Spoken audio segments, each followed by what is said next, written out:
Hey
there, gamer. Hey, hello there, gamers. Damn, this song's called The Shuffle, and I'm feeling like shuffling right now. Hey there, gamers. Hey there, gamers. Damn, this song is really punch. Hang on, I gotta adjust my fucking thingy. I usually wear a hoodie when I stream, so my scalp doesn't get crushed in by my headphones. Because I use a really cheap, shitty pair of headphones, you know? The plastic just like eats my brain away. It all eats my brain away. Thank you, Lego Voyagers. Enough of that. Time to get into the real meat of the topic that we're talking about tonight. That's right. It's communism. I gotta clean my glasses. Not even this chat room is safe from jump scares. But hello, everybody. Hello. Hello? Hello. Hello. Owie. Owie. Hello. Hello. One of my coworkers has been pickpocketing me lately. I don't... Fuck. Every time... He's been getting really good at, like, sleight of hand. And I keep my water bottle in my apron pocket, and lately he's been walking up behind me and taking my water bottle out of my pocket. And he's been getting so good at it that I can't catch him, and I'm like... I look down to grab my water bottle, and I'm like, fuck, where'd it go? I've got a bunch of rogues working at my workplace. Haha, loser. I'm going to shoot myself in the head on stream. There's going to be blood everywhere. You won't be able to see it, but my model's just gonna be like... Look how happy that looks. You want to see this? This is what I'll look like when I die on stream. With the talking and everything. Anyway, I forgot to get a refill, so I'll be right back. Listen to the funny seagulls in the background. Listen to the fucking funny... Listen to the funny seagulls.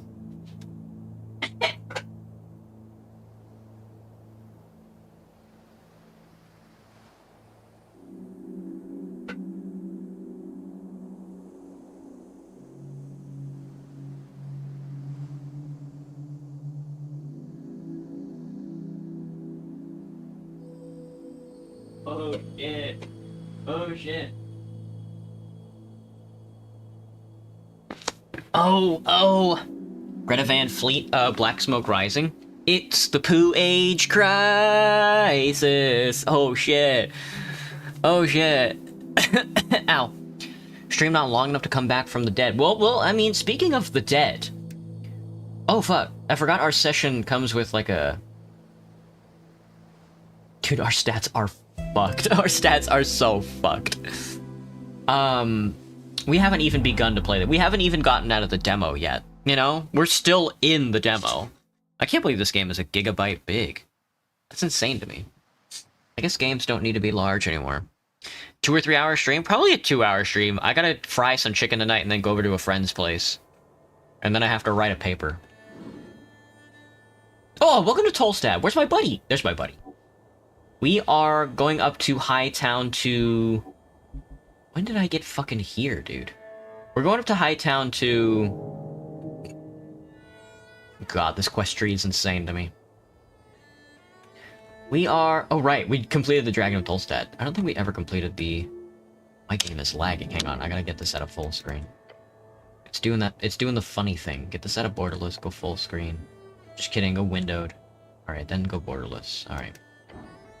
Let me see, dude. Hang on. Coin Lord's Meat. I don't have permission to enter the tea shop. I need the authorization from the Magistrate of Tolstad, the Coin Lord Darrow. You know his mansion can be found up in the hill on Central Tolstad. That's right.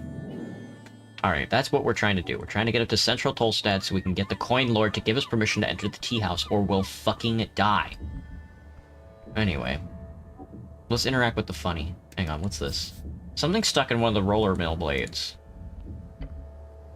Looking out over the ledge towards the roller mill's blades, you see them spinning as per usual. Except in one of them, there's something stuck. It's you. You're stuck. Am I esotericing my ebb? My ebb is so esoteric right now. So I was gonna make up for last stream? Well, I don't know, I'll shit in a cup and then send it to you live on stream. You see a rod. A fancy thing. Decorated. How did it end up there? Interesting. It appears you've spotted something interesting. That design is quite easy to spot among the mass-produced arcane-era magic items. It's an immovable rod. This one? This thing? What are you looking at? Oh. He mouths and stares at the same thing you were looking at. Looks like a rod? Weird. A 14 dex check. Snell won't let you fall. That's not too bad. An immovable rod? Yes. Are they rare? No, uncommon. Though they can be quite useful as long as the esoteric forces upon them have not waned. However, why it is lodged inside a roller mill blade, that is more fascinating theory. Could it be... wouldn't it be dangerous to grab it? To grab it? Yeah. You could die, yes. Fuck. Me when I can't read? Oh, well. I'm new here. Are you a dude or not? That's a great question, Tracy. But it might be worth it. Maybe. Well, I mean, of course we're gonna go for it. Fucking God. You reach out, leaning as far as you can, and... No, wait! Cleric. Oh, no. You missed the rod, but... in the process of falling, you landed right onto the blade of the roller mill. How did you even... Dude, help me, Schnell! Help me, Schnell! What do you want me to do? Sprout fucking wings? They will notice you as you circle the skies on the river horizon. I just wanted the thing! Oh, fuck, dude. 15 DC? Is there nothing else I can try? Oh god, that's it? I just wanted the thing. I don't care. Just try to jump or something. Just do it at the right timing, okay? Will you catch me? What? The goblin cannot hear you when the wheel is turned away from him. Look, just do what I say. On the next spin, jump. I'm fucking dead. You clench every muscle in your body. You stare at the ledge, the opportunity. The mill blade spins up to the perfect point and... I can't do it. Your body does not listen, nor does your mind, lacking courage. It is shaking as the mill rolls past once more. Come on, you gotta do it! I can't! You can't just stay up there. Don't be a coward. Coward? The word rings in your head. You don't like the way the goblin's looking at you?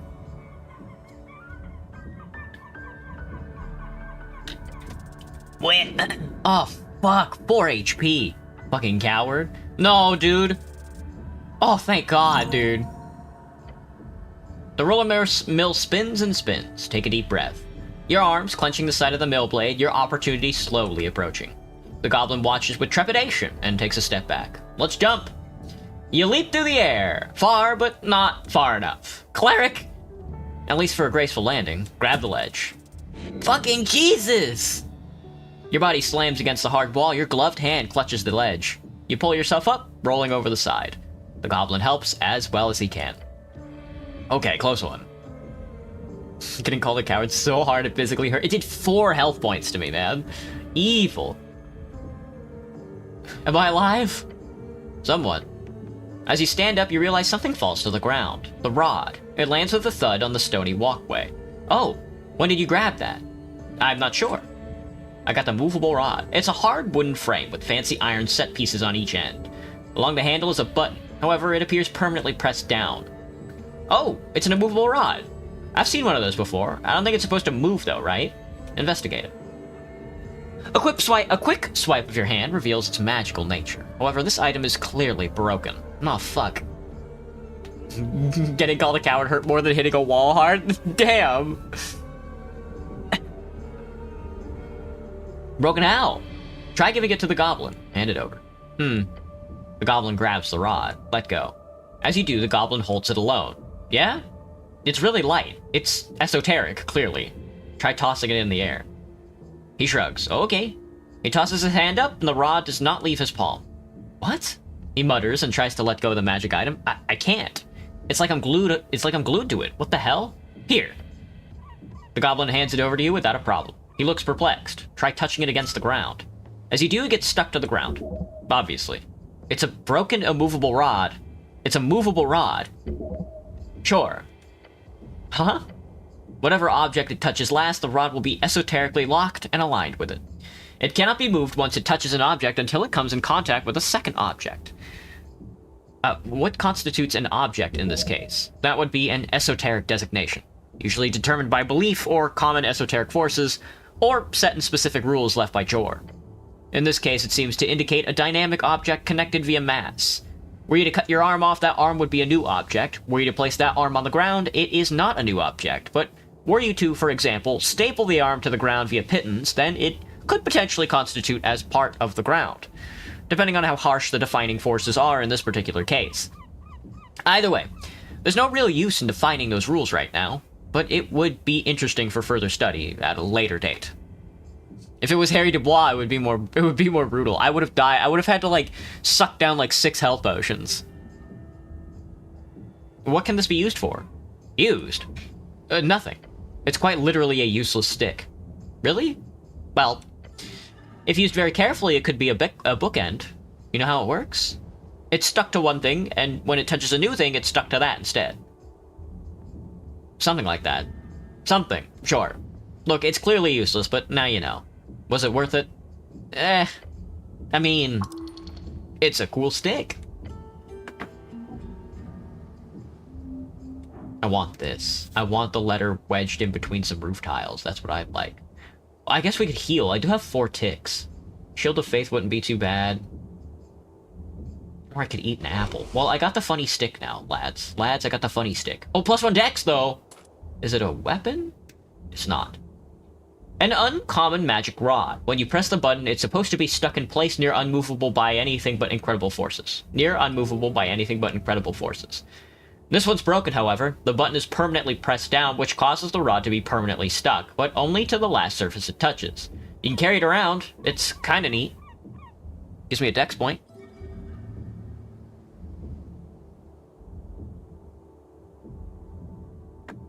From the fires they've been told. I'm gonna eat the cardamom treat. Yummy. It's the new age crisis. Mm-hmm. You approach your companion. Let's get on with it. Oh, I can go solo. What's your position in all this? Whatever do you mean by that, cleric? Why are you helping me in this rough world of ours? What's your angle? I'm here on behalf of Lady Sageleaf. Her will is for the streets of Tolstad to not suddenly burst into flames in the middle of the day. Her will be done, as they say. But why are you really here? My motives are not of interest, cleric. False. Motive is imperative in reaching into the heart of somebody. He does not want to disclose his inner feelings to you. Understandable, you're kind of creepy. What if it bursts into flames in the middle of the night instead? I don't think she'd like that either. You got any family? How would I rate my sanity? I booted up this video game and instantly got fucking owned.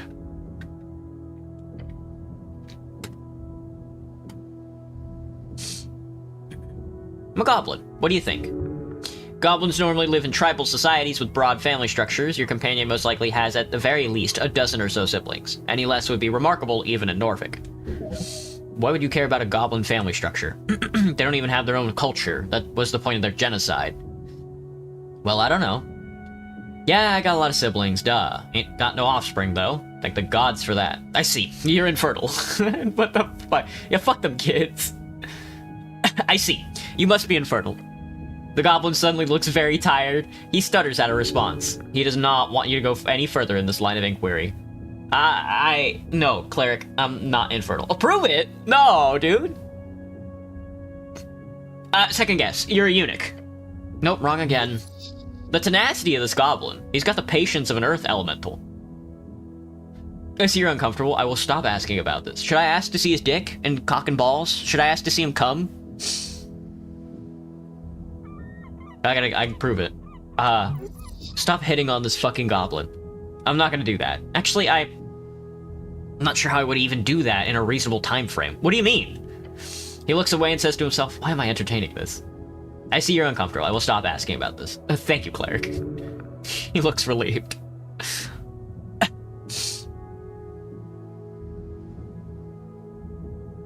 It doesn't have to become a Playboy run. How surprising. Why? Are you scared of mushrooms? I'm not, but the mushroom lady said you were. He takes a deep breath. Oh, okay, fine. I don't like them. They're freaky and mushy and smell like mold. Just plain don't like them. But I'm not taking questions on it, so anything else you want to ask, or can we go? Where do I sleep tonight? I don't know, cleric. He gives you a defeated look. Can't the city pay for something? You're a cleric, for God's sakes.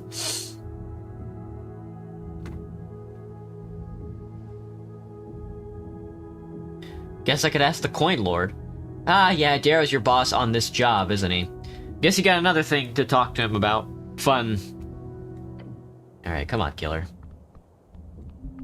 What's the new age crisis? Active machinery inside. They're just gonna let me into the windmill? Oh. Something's stuck in the gear. Stress cube. Cube, slang for gelatinous cube. Gelatinous cube, mindlessly dangerous cubic ooze. They are near impossible to spot due to their translucent nature, and digest anything within their grasp with a horrendously acidic substance. They are common within dungeons, used as both guards and cleanup. But you notice something. A shiny red thing stuck to the inner part of the top wheel. The dedendum. It is called the dedendum. You approach the cog and the sticky red thing stuck to it. In the dedendum. Dedendum? A fucking 18 dex check. Dedendum? Dedendum. Ah, the dedendum, I see. It's the radial distance from the pitch circle down to the bottom land. Yes, but the bottom land, also known as the tooth root by some lesser engineers, is the actual flat or curved surface at the very base of that valley. You know this well. Why? Is there engineering? We fucking found it, man.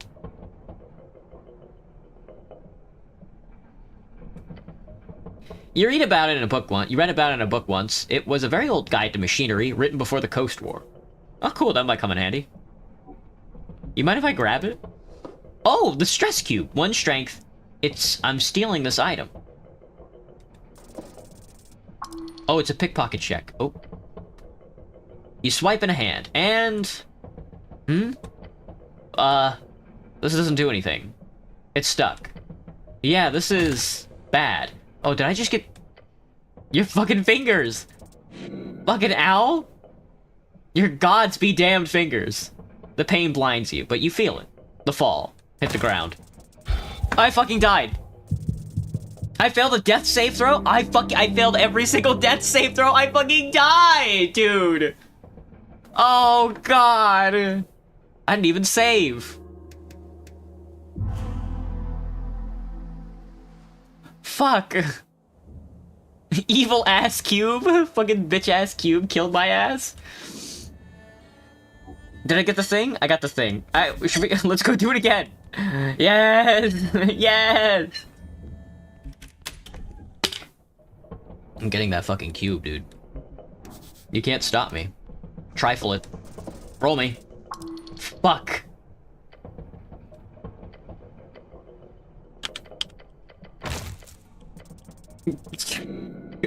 Please don't die again. Oh.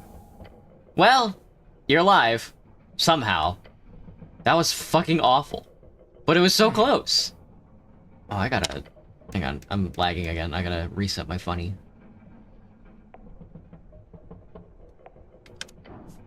Cleric, what the hell? You play as a showerless wizard trapped in a Crusader knight armor. The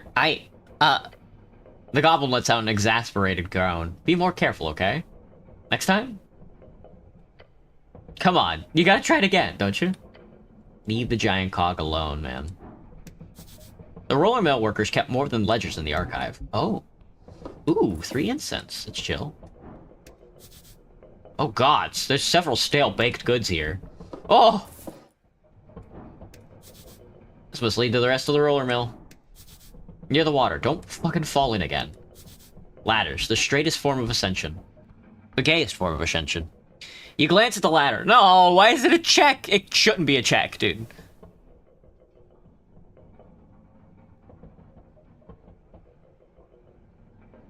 Coming to America, that movie from 1988. Is that the one with the rats? Have any bugs? Hello, just a bug.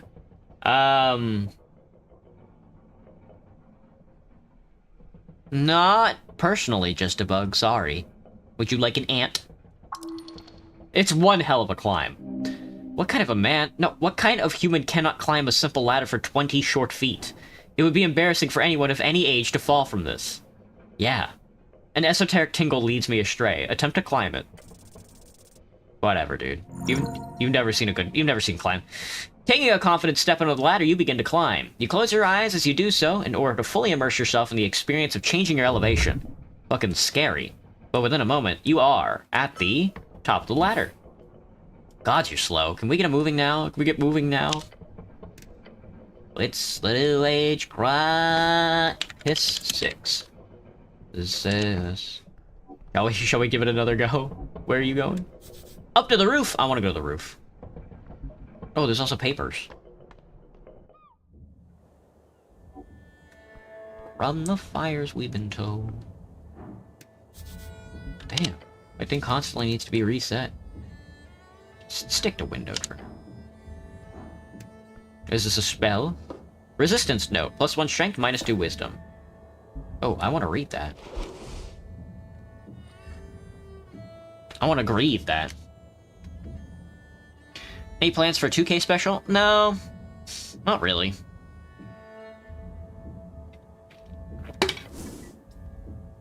A handwritten note entitled Important Notice. To Resistance members of Tolstad. What are they resisting? Read the note. Tonight's ting is cancelled. Meet up tonight on Water Lane instead. It's time to stop the chant. It's signed by R. The chant? A locally produced newspaper by Asgal authors. Water Lane. You know what Water Lane is. Don't be stupid. It's right down below. You know, the underground port, largest port in the city. Closest path is probably through Pillar Crossing. When's the meeting? This evening, it seems. Tonight should mean something like between 1900 and midnight, or something. Right, interesting. A bit scary, too. Young people should not be running around. They could hurt themselves. You ever hear about the Resistance, Schnell? Yeah. No, let me full screen me. The Norvik Resistance, or whatever minor organization. Basically a bunch of human kids causing trouble. I only know of them because they wiped away some goblin graffiti a couple months ago. A goblin? He's really not that big of a deal. Oh, goblin. I went and talked with one of their moms, nice old lady in East Housing. After that, we didn't have any more trouble. They're nationalists. Nationalists, I think. Bunch of boys. Human boys tend to lean nationalistic for certain reasons. Yeah, obviously, despite the fact that he cannot see it. Boys can be non-fascists, it's possible. He shrugs. Sure, anything's possible. Alright, I'll stop looking then. Alright, there's nothing up on this roof, huh? Let's jump. The noise below is deafening. What's the new age? A bunch of site safety rules, then it says, if broken, contact your local union rep. Indeed. Alright, one more go at it. Oh, I can't do the check unless I level up. Ah. We are disco posting. A long way to fall. Thank the gods you don't have to try so hard this time. You take the first step onto the ladder and then you are at the bottom of the ladder.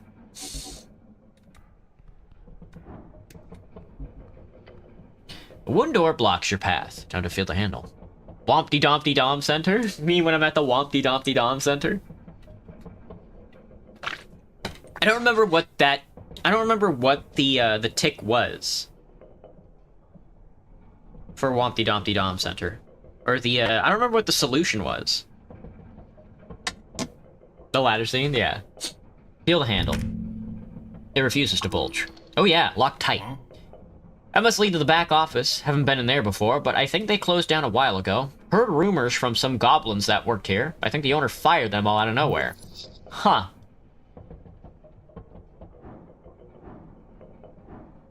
If they closed down, why is the mill still spinning? Yeah, that's actually concerning now that I think about it. I'll ask around later. Nothing to worry about now, though. Pick the lock. Oh, so close, dude. You fumble with the lock, your tool's slipping. Almost. Almost. Ah, won't budge. Your hands are too clumsy for this delicate work. Try again, or find another way. I bet you if I try and force the door, I'm going to break a bone. Near the water. Don't fall again. Oh, spellcasting. Oh! Well, hello! What are you doing here, good sir? I got... Was it this? No, it was Young and Dumb. You hear there's gonna be trouble down at Waterlane this evening? You found a note with the Norvikian Resistance meeting up at Waterlane this evening. Uh-oh. Uh-oh, indeed.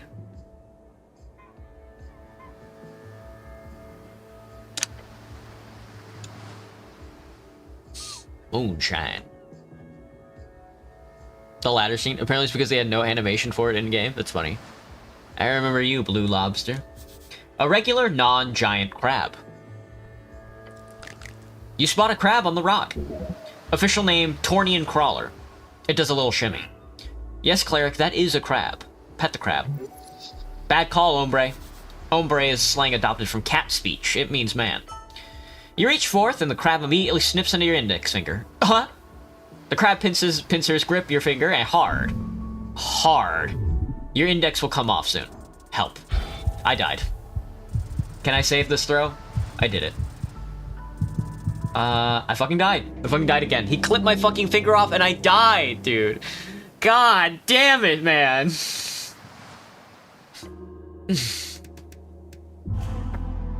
What a beautiful way to die. Fuck you, crab. Bitch-ass crab. Stupid, dumb, idiot crab. Dumb, stupid, dumb, idiot crab. Where's my map? Journal me. We are here. Waterlane View is where we need to be later tonight. We should open it. Oh. Oh. Waterlane to Pillar Crossing. Where? this is awkward. This is very awkward.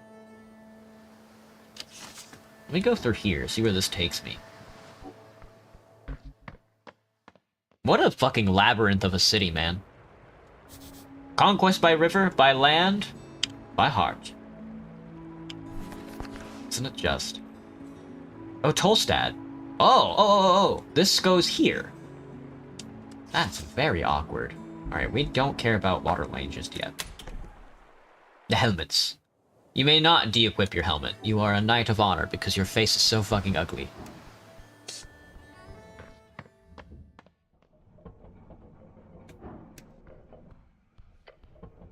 You approach the ladder once more. A long way to climb!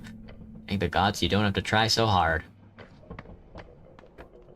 Alright, let me bump up the audio just a smidge. Oh, hello! What the fuck?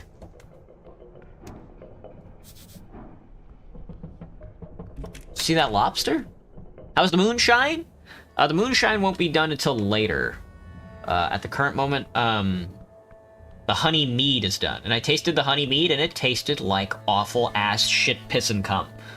So I think the people that I'm going to be giving it to will drink it and think that it is one of the most tasty things they've ever had. Oh, the sunshine. Old symbol of an old regime. A street sign, you can look at it. The wooden boards have faintly glowing lettering on them. Floating just an inch off the surface, the names of several locations are spelled out. A common type of magical ink creates permanent messages on any surface until the dispel, of course. This appears to be the more advanced kind. With a magic mouth-like ability, it can react to your commands and reshape temporarily. The sixth message, however, is only painted into the plank. Which way to Darrow House? The words reshape for a moment into Up the Temple Slope and the Golden Stair. Ancestral home of the Darrows, one of the most influential noble families in Norfolk. Tolstad Center, up the Temple Slope and through Toll's route. Pillar Road, down the temple steps. Just follow the, massive pillar rising endlessly into the sky and you'll find Pillar Road pretty easy. Tolstad Field, down the temple steps across the circle square. The southernmost tip of Tolstad, where the dwarves built their fortifications. Water Lane, down the temple steps, across the circle square, through the garden tunnel, over the pillar crossing. Takes a while to get there, most commuters take one of the wood bridges. Which way is Goblin Garden? The painted letters on the plank do not reshape into a gilded message. If we could afford that fancy magic ink, it'd say, downstairs, over grass, into tunnel, glory to Sage Leaf, probably. Clear and concise. How unsophisticated. How would I know what it tastes like? Piss, piss, pee, shit, and cum? Well, good sign. good sign. What's going on up here? Nothing? Dwarven stone, broken in half, pure violence. Oh, hello. Hello, scary man. You're the scary man. Well, if it isn't the scary door. Lady Chamar, Mountain Lamb. Roll me. Oh, that's a D20, folks. Very good. Behold at D20. Lawful evil, -9 constitution, 7 charisma, omega lol. Level 2 cleric, human coast folk. A follower of the holy mountain of Diviny Torum. She hates you, entirely, due to your blood origin, or maybe there's something else. Of course, it's not you she hates. She hates herself. The human part of herself. The part which places her below her glorious golden celestial masters. If she could sever that humanity, she would do so in an instant, all for a slim chance to hear the choir. Beyond the veil of a faithful servant, there is also a layer of scheming. Yes, this woman is not so much kneeling before power as much as she is intending to grasp as much from the hierarchy as she is able. What an interesting woman. The hooded woman's cape flutters as an icy wind rushes through the Tolstad's rise. Greetings. Hello. Her voice is emotionless and spoken from deep in her chest. I am Chamar. I hail from the slopes of the mountain. She bows her head slowly. A golden horde servant. Golden horde? Yes. I do not have much time to talk. Do not have time to talk much. You're sick again, Cherry? I hope you don't run out of UPT. A gourmand of the highest variety. I'm in the service of the ambassador. As you can imagine, I'm not here to socialize. On the short side, I'm in the corner of the screen. Who put me up there? What the heck? Who are you voting? What are you voting for in the election? I'm not a citizen of the city. Also, democracy is not something I approve of. Democracy. Said to originate from early Arcane-era civilizations in Old Dimenor. It is the rule of the majority. Those with suffrage may vote to enable their preferred government. A truly messy and ineffective process. She knows well how foolish it is. You don't want a voice? Why? She looks up to the sky. Men are weak. We speak so much, breed, and spread like an esoteric wave. Yet we do not have a view of the long term. Democracy depends on folk being informed, and they are not. What if we inform them better? We require strong leaders. Yes. Men are not built to make such important decisions en masse. We are lambs. We follow those greater beings. To answer your question, stranger, I would vote for whoever stopped this foolish democratic dream. The people will rule better than any higher being. It's the only way to achieve equality. The Asgal way. Asgal? Ah, the Dwarven delusion. I do not believe their ideas could construct anything lasting longer than a few centuries. She has a point. Ooh, Silk Song. Yummy. But I wish you luck on your journey. What do you know about the tea shop? Nothing. I do not spend time on Tolstad. I am here on business today and will soon leave. But I am sorry for the destruction it wrought upon your city. Why are you staring at me so much? Is it a bad thing to do in the city? Not if you have a good reason. What reason? Flirting? Or hatred? If you really hate someone. I do not care for you in such a way. I will stop making eye contact in accordance with your local norms. She speaks so mechanically. Strange woman. I got some personal questions. I don't have time for your inquiry. Please, she says and bows her head. So, later then? I'm busy then as well, cleric. The golden outreach does not cease. Ever. Alright, she seems chill. She seems chill and like she wouldn't fucking kill me at the first sign of trouble. The road leads into central Tolstad. You have no business there. Look at this motherfucker up on the roof, sweeping nothing. Sweeping a whole lot of nothing. Use Asgol Medusa. Roll me. Oh, one! Fucking god, dude! I'm gonna fucking pick her pocket. Trifle, the Asgal chant. Thanks, girl, you the best. We should read this to get familiar with it. What am I rocking? I'm obviously gonna rock an extra charisma point. Why wouldn't I? Never got homework because I would do it at school. Really? Would do it at school, but I'm always tired all day till I get home and nap. Not like I know what the hell's going on in my geometry class anyway. I never got homework at school until the end of each class. And then I would have homework. A low-quality copper press paper with beautiful dwarven iconography on the cover. This is printed with love and care, and the articles are written with the working class in mind at every step. It's extremely radical and highly Asgalian. Indeed. Oh. Hey. You see a girl with glasses stuffing a mail slip with a magazine. Yeah, that's not a courier, he whispers to you. Hello, citizen. What are you doing? The girl gives you up on trying to jam the slightly too large paper into the mailbox opening. Huh? She looks up at you, adjusting her glasses. Help her push the paper into the slit? Yes! Fuck! She takes a step back as you approach the mailbox slit. Cleric. Silently wiggle the paper into the slit.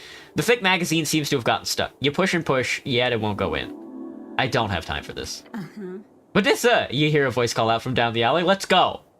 She glances at the stack of papers and mutters to herself, shit. We gotta get done before evening, otherwise Waterlane is screwed. You hear the girl in green groan as she grabs her stack of papers, and she rushes down the alleyway. Not sure what that was about, but did you see her armband? Armband? Asgalist. The armband. Yes. She is an Asgalist. Now keep pushing! Tarek, I don't think it's gonna... Keep pushing. You press harder, exerting force onto what is either the paper or a piece of the mailbox that feels like paper. Fucking god! You hear something crack in your shoulder. As you do, the door next to the mailbox opens. You see a middle-aged woman glaring at you from the half-open doorway. Slowly remove the ruined newspaper from the mailbox slit and hand it to her. She carefully and silently accepts it before closing the door in your face. Suck sets, dude. Poor lady. Now can we leave before I die of embarrassment? West, Tolls Route, North, Darrow House. Fucking god. Some girl was delivering an Asgall magazine on Upper Tolstad. She seemed out of place and talked about going down to the water lane this evening. Fuck, dude. Fucking God. Fucking Jesus Christ, man. Okay, okay.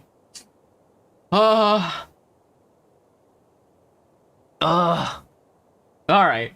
Let's keep going. Let's keep fucking going before I die. Oh, I know you. Pinja Athena. Wisdom roll me. 7. Not too bad, I guess, for... Strange. There's something not quite elf. Ilum. Oh, an Ilum elf. Trifle. A shard of Jor. That doesn't cost me any dex to take. Thanks, girl. You the best. Standing on the corner, you see a woman in a green coat. Her intense gaze focused on the cityscape horizon across the river. Careful, cleric, Snell says under his breath. Easy to slip and fall here. He's right. Elves can be quite the handful. Greetings, citizen. She turns her head. The expression's cold. Yes? A busy woman, just standing on a ledge, doing nothing? Sure. Elves are scary, don't trust her. Yeah, not your type, is she? My lady elf, how fare you on this bright morrow? What are you, writing a poem? Stop that. The lady doesn't seem to respond. Thank the gods for that. She breaks eye contact, once again facing the river. Call me Pincha. Teravidus. It's as if she's searching for something. Ignoring you completely, fair move. What are you doing here? Waiting. For what? She looks up at the pillar of Jor. I have a friend in need of help. I can help me. I do that. That's extremely ominous. The elf is quiet. That makes it even more ominous. I can help. Me. I do that. She might type Zam. Oh.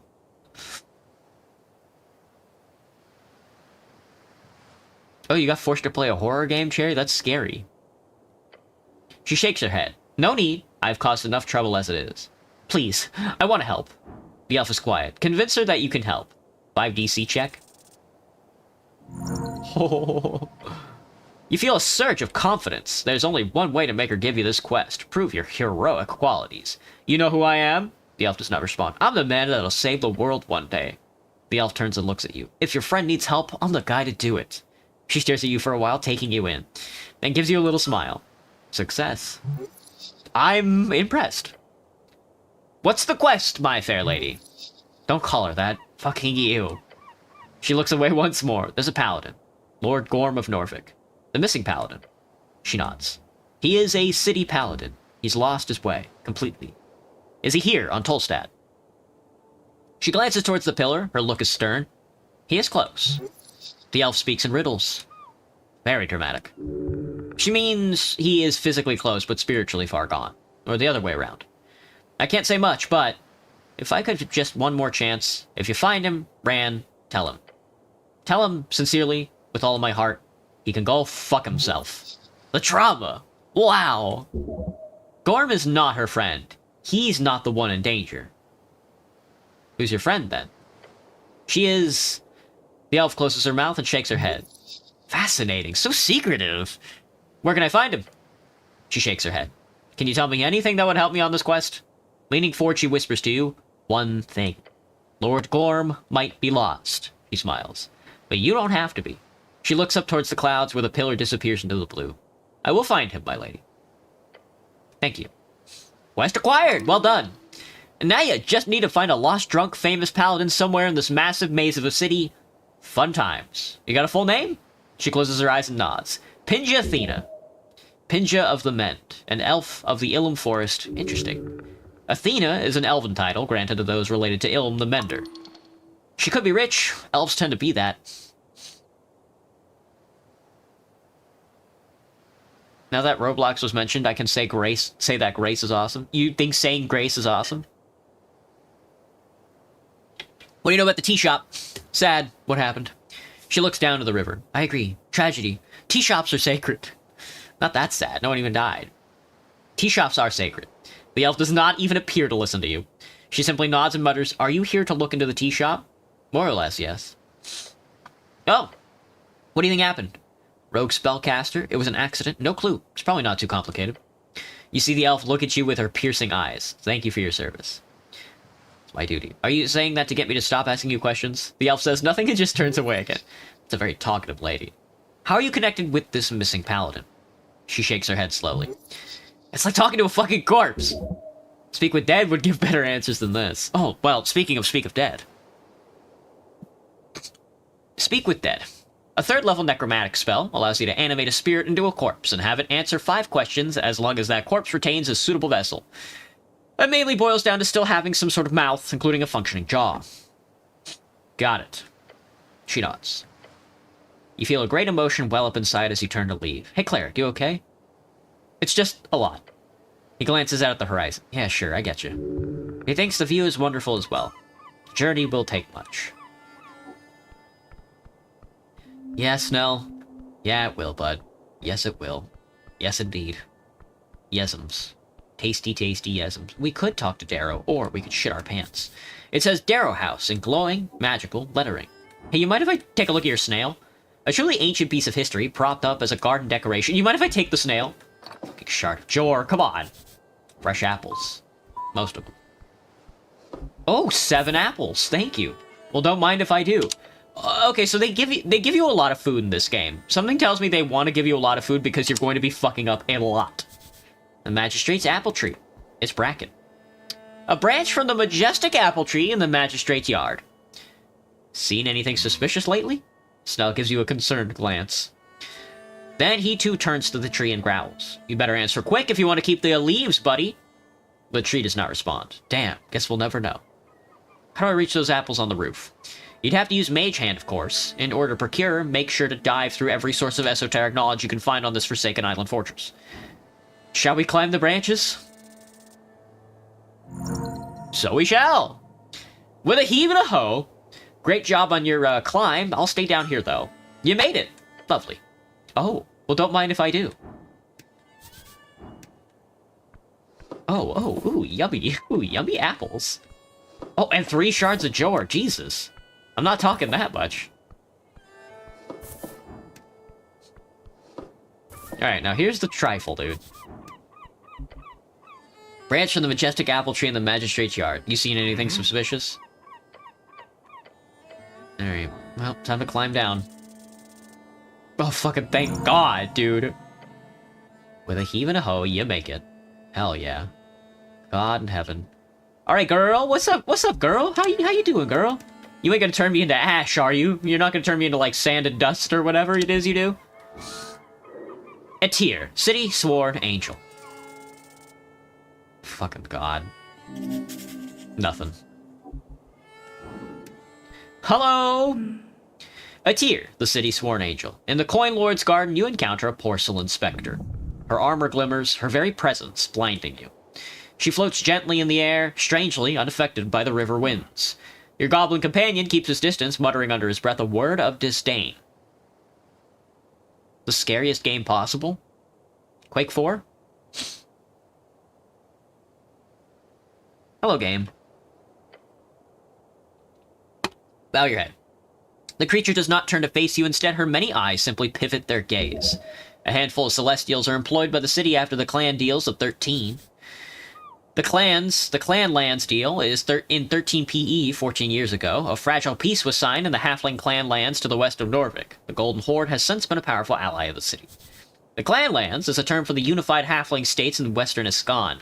The official name is the Fordnip Commonwealth, although many avoid this term as not to annoy envoys of the Golden Horde. The Fordnip Commonwealth, the unified states of Halfling lands in western Iskan, also known as the clan lands, they were allies of the Norvik in the early days of the conquest. Today, the relationship is strained, after Norvik refused to aid them against the Golden Horde. Arcane Cleric, she echoes, of the Palace Script House and Earthguard. The flowers of the Coin Lord's garden dance beneath her, slaves to her beauty.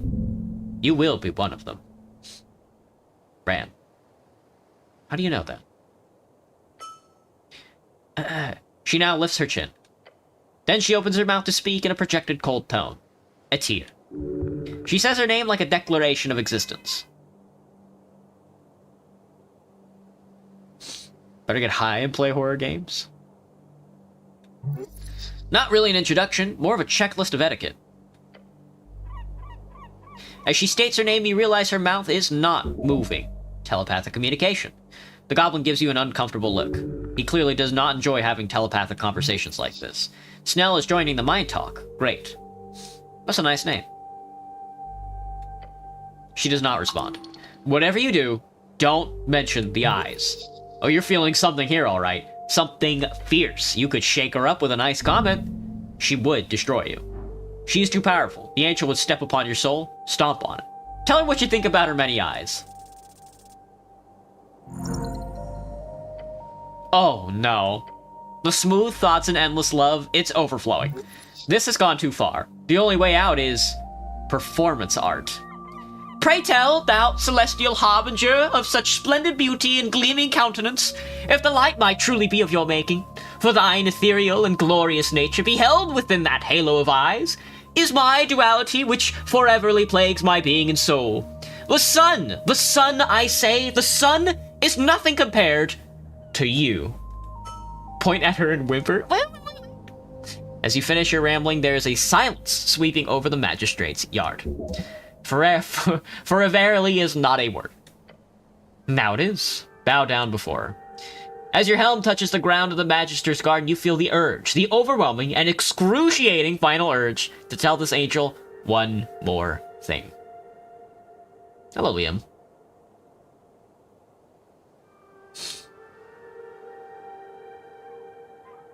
Rest be blessed by your presence. You consecrate the very earth, my lady.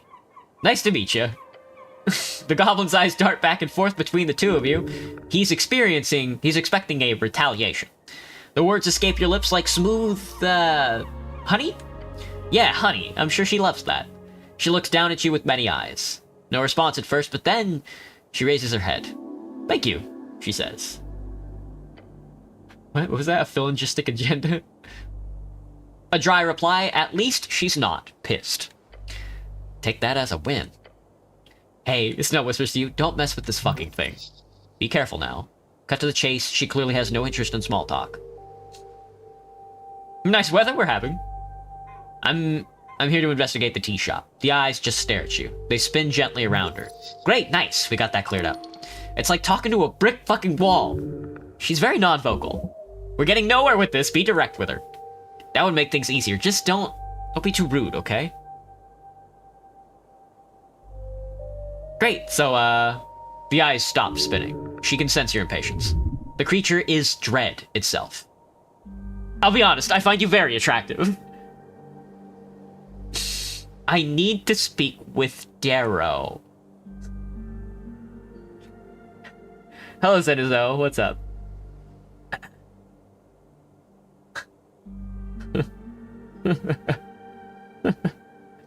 Slowly, the angel turns her face towards you for the first time. Walk away, walk away, walk away.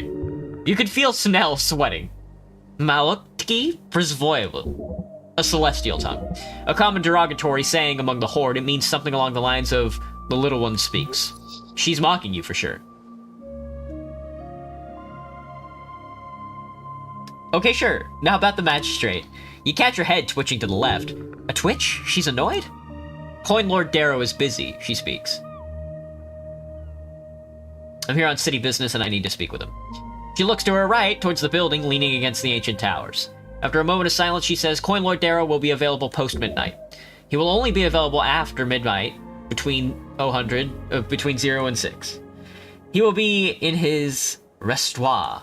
Several of her eyes look to the entryway to her right. Restoir is not a real word. And whoever is attempting to make it one deserves a life of suffering. Restoir is one of those fancy terms imported from the Anuran culture. Though it doesn't mean anything in Anuran, they kind of got it wrong. Anura is a nomadic amphibian people, one of the oldest folk type on the coast, sometimes referred to as the last beasts of Jor. Anura is a fancy name for frog-like folk and toad folk. You've heard they don't like those terms for some reason. God. We're gonna get fucked up, dude. Uncle? Unchi? At midnight, you say? That door there? Right. She says nothing. What a conversationalist.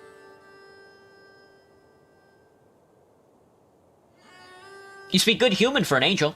Human is not a language. Oh yeah, I meant Norvikian. That is a dialect. Gotta be so specific. Snell chuckles, then goes back to being awfully quiet. The common tongue of man is called Diminorian, of Old Diminor. You speak good Diminorian, then? I speak every tongue, cleric. It is not special. Cold. I like her. Your companion raises an eyebrow. Really? Even goblin? Ta-mi, she says, turning her gaze to him. Nak tathu, gobar? What a show-off. Oh, awesome. Good job, lady. Snell doesn't know Goblin. He did not expect that. Does Snell not speak Goblin? Wow. Few goblins speak Goblin in Norvik after the integration efforts. Not integration, it was a genocide. The Goblin genocide. Can I ask some more personal questions? No. Please? No. Tough nut. Yes, you will. You didn't actually think this living tank of a creature would just open up to you, right? A tank, a motorized armored vehicle employed during the late Coast War. They are famous for their anti-magic shields, being often used to push through abjuration lines. First deployed during the legendary Battle of Thazen. The Battle of Thazen was one of the many great battles you read about in military history class. It's said to be the beginning of the end of the Coast War due to the new methods of anti-esoteric war that caused great destruction for all 7 sides of the conflict. Damn. It ended after 3 weeks of continual slaughter. With the fall of Thazen, it ended on the 14th of Cronus, 481 A. Hey Asher, what's up? The fall of Thazen was then the final moments of the Battle of Thazen, when the floating city descended upon the coast. Pushing 20? Damn. My employed friend eats pizza with a fork and knife, I'm not even kidding. They should kill him. A grilled cheese? Can she make a grilled cheese Obama sandwich? Nod your head, leave. Thank you. You the best, girl. You the best. Alright, so I can't get in there. The Magister's back door looks a little cramped. Entrance to the old guard tower. You mind if I step in for a... You mind if I piss 6? No way I'm getting in there without a key. Can I trifle? I can't trifle the god. Nope, won't work. Alright, I gotta come back at midnight. Good to know. So that locks us out of that area for now. Let's head into the Temple of the Damned and get our vote on. The Central Temple of Earth.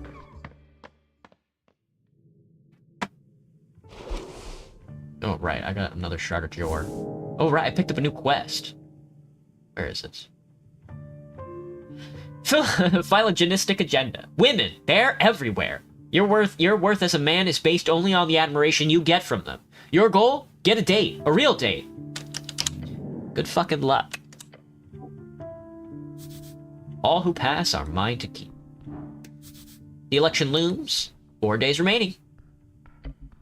You see a bunch of scattered boxes and iron poles. Who tossed these into a pile? Oh. If the Free Striders were in charge, this would be organized already. This pile is a wonderful metaphor for democracy.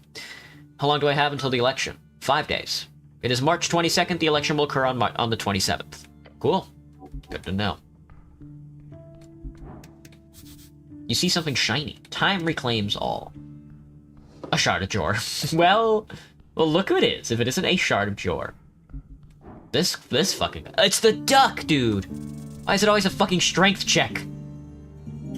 Undead level 13 paladin. This is a true warrior.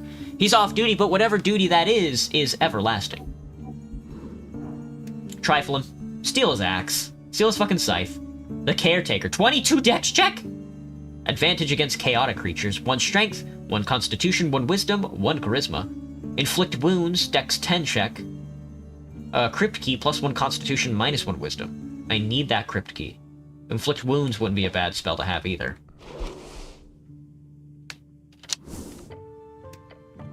$16 apples. Good thing there's no weight in this game.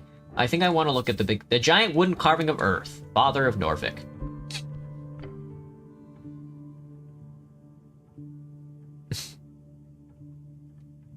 You stare at the wondrous wood carving. However, you also notice a message carved into the base of the art piece.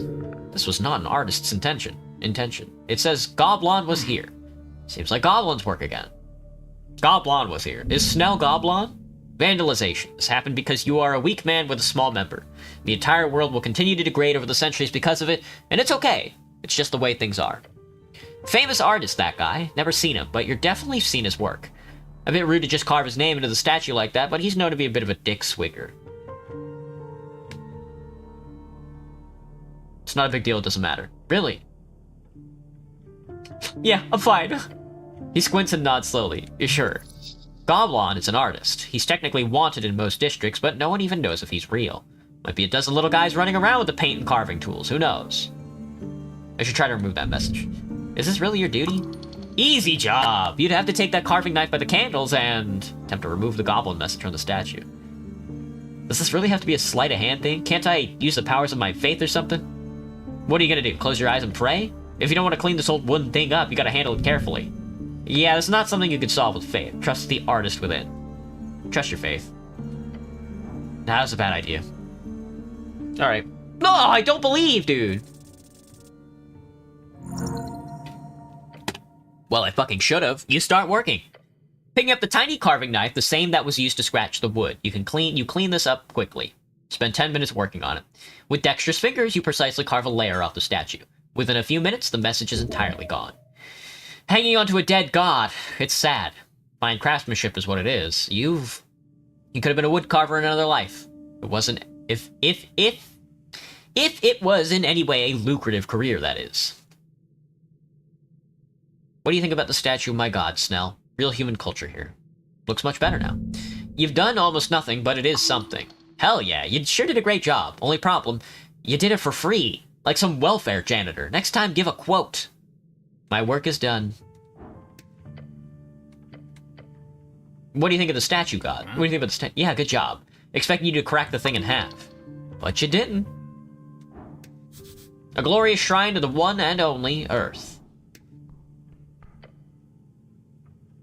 I don't think I need to prep any... I don't think I picked up any spells. No, I haven't. So I guess we can just pick every single one of them because I can... Because I'm kind of a gamer and I can prep every single spell I have in my brain.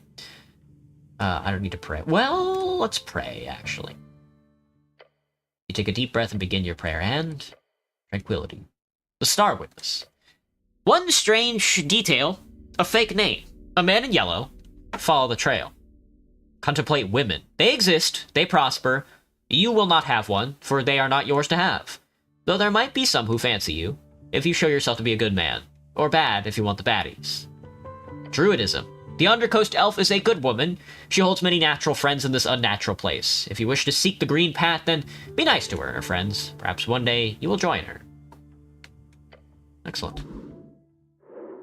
You there. Hello, noble knight.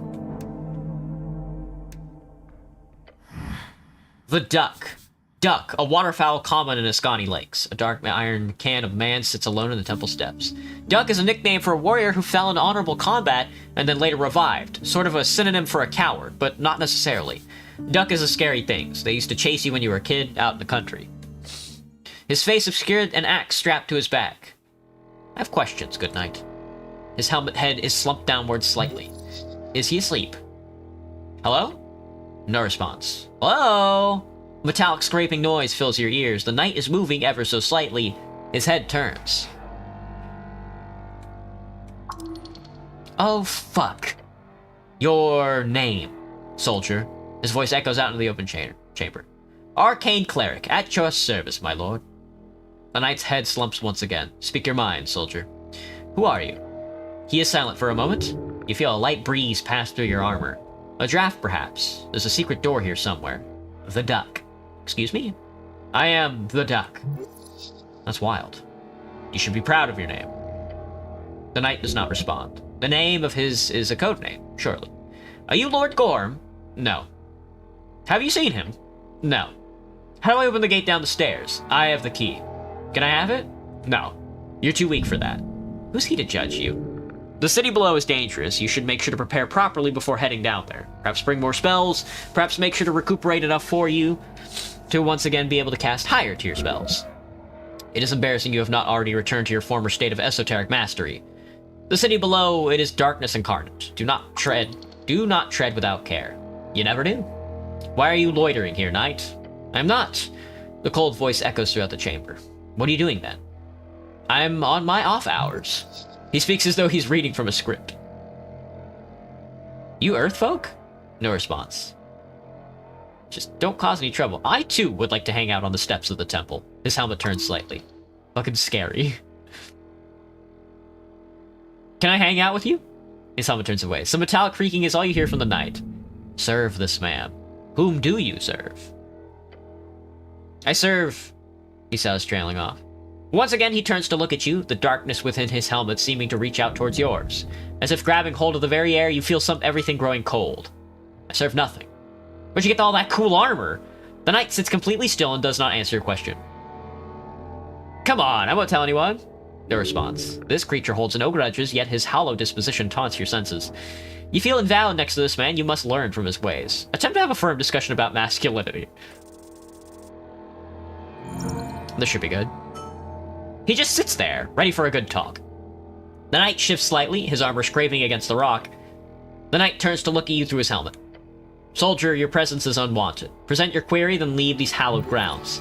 He'll answer your questions for now. Somehow. Can you teach me magic? Do you have any spell scrolls I could have? The knight slowly grabs a scroll out of his pack. He tosses it to you after a moment of deliberation. A spell with power. Memorize it, soldier. Already did. He lifts his head. The darkness through his helmet focuses on you. No, soldier. Memorize it. I told you I already did. You... The cleric here is a bit of a monster when it comes to magic, from what I understand. The Dark Knight nods and then lowers his head. You've earned his respect. Good. Your ability to memorize spells instantly is an incredible talent. He should be impressed. Can you teach me magic? No, He mutters to himself. Oh? I do not have time for that. Do you know magic?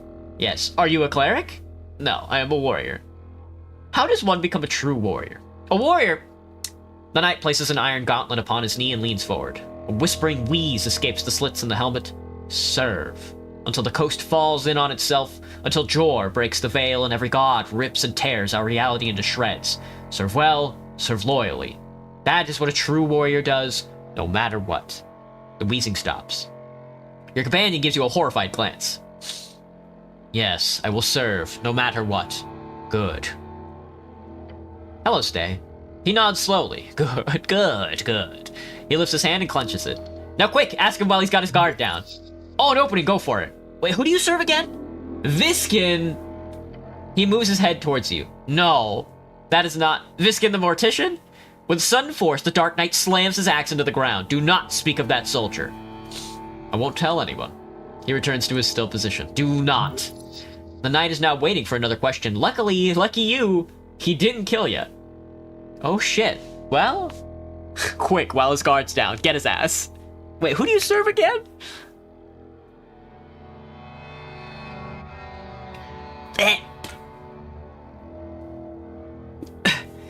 What do you know about that tea shop? Not much. He'll talk? Why? Not like you can threaten him exactly. Did you see anything suspicious before the explosion? No? You sure? The knight nods slowly. Where were you at the noon of the 21st? Below. Can you elaborate? The wall shook in the crypts. I was on patrol. I was not in position to perceive any misdoings. Ooh, excuse me. There are thousands of tombs and crypts scattered below this ancient metropolis. The city below is endless and most of it stands unexplored to this day. Okay, why were you in the crypts? He is silent and still for a moment. I have my purpose. As do you, soldier. Do not pry too deep. Noted. He places an iron hand on his knee, waiting for the next question. Well then. You got any piece of info that would help me? He goes silent for a while. A man passed through the halls below. Civilians do not pass here. Oh shit, see you, Graham. Thanks for stopping in, man. I hope your phone stops fucking up, you know? Past the crypt entrance through the goblin's domain into the southern caverns. That's the Flip Caverns, where gravity is reversed below the city ruin. The Flip is a popular tavern on the border between the housing and the palace. It's built around an old temple with a stable esoteric pocket inside, one causing the upper half of the chamber to be gravity flipped. It's quite cool to dine in on the ceiling. A man. Duck hair, silk clothing, headwear, dressed in yellow. Sounds like a Regian nobility merchant type. What's past the crypts? The roots of the goblin's tree, then more tunnels, the southern tunnels, then the sewers. How do I get there? There are paths. Most are trapped. Once you get there, the alligator might know more. His grounds are near. You've heard rumors of monsters in the sewers under Water Lane. Alligator? His rage is endless, his appetite growing. Do not anger him. The knight looks down, waiting for your next question. How do I get to the city below? The goblins. Use their passage below Viskin's lair. Right, the staircase by the apples, where you woke up. There are many ways down, but the passage in the chamber where you woke up, that'd be a good place. That's the safest path. Deep dive like some spelunker? Yes. Might be some neat treasure down there. Thank you, my good knight. Now some other questions. What's up with the mess? Without lifting his head, the knight answers in a cold tone. Election. What are you voting for, my good knight? No reply. I'll be voting for Asgalism. The knight doesn't even move. Ah, so this is where it's being held. No reply. Other questions. Citizen. Oh, he gave me a damage spell. It's time to lock in. Give me, I'll take everything except Shield of Faith. Prayer of Healing. Just kidding, let's actually prep every single spell. It's totally whatever to actually... Oh, 3d10 necrotic damage. I don't think that's gonna help me against the dead, but...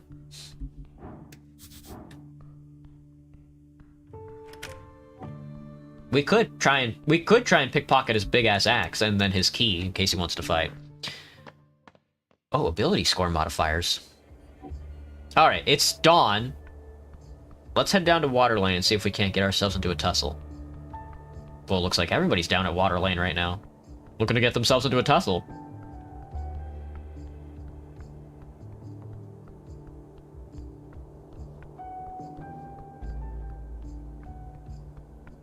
I can't go to Waterlane from here? I gotta use the fucking stairs? They fucking hate me, bro. Waterlane view through the roller mill, I suppose. Viskin's lair? I mean, we could go talk to Viskin as well. There's just no easy way to get to Waterlane, huh? A man dressed in yellow was seen by the Duck in the city below. The man passed by the entrance of the crypt, heading into the southern caverns. Indeed. Now you're thinking like a true Alaskan. Sleeping service. Oh.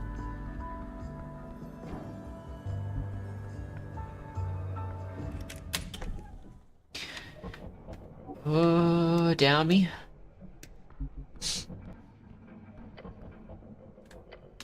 Long way to fall. Indeed. Ooh. Ooh. Historically speaking. Fuck you, fuck you, fuck you, lobster. Lobster ass. Lobster ass, lobster. Fucking lobster ass, lobster, lobster, man. Well, well. Here we are. Waterlane. It seems like the game is so short that you can't do everything in it, you know? The never-sleeping docks of Waterlane. A statue of Earth. You approach the shrine. And yes, this little figurine does still count as a shrine. Oh, shouldn't I move it? It's like in the middle of the road. No. It's chosen its path. What? The figure of Earth. This is a makeshift shrine meant to stand exactly where it is and where it might go. Ready to serve whoever needs him the most.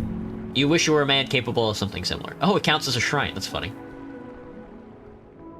Alright, I'm ready for a tussle. Where's the fighting? Where's the booty?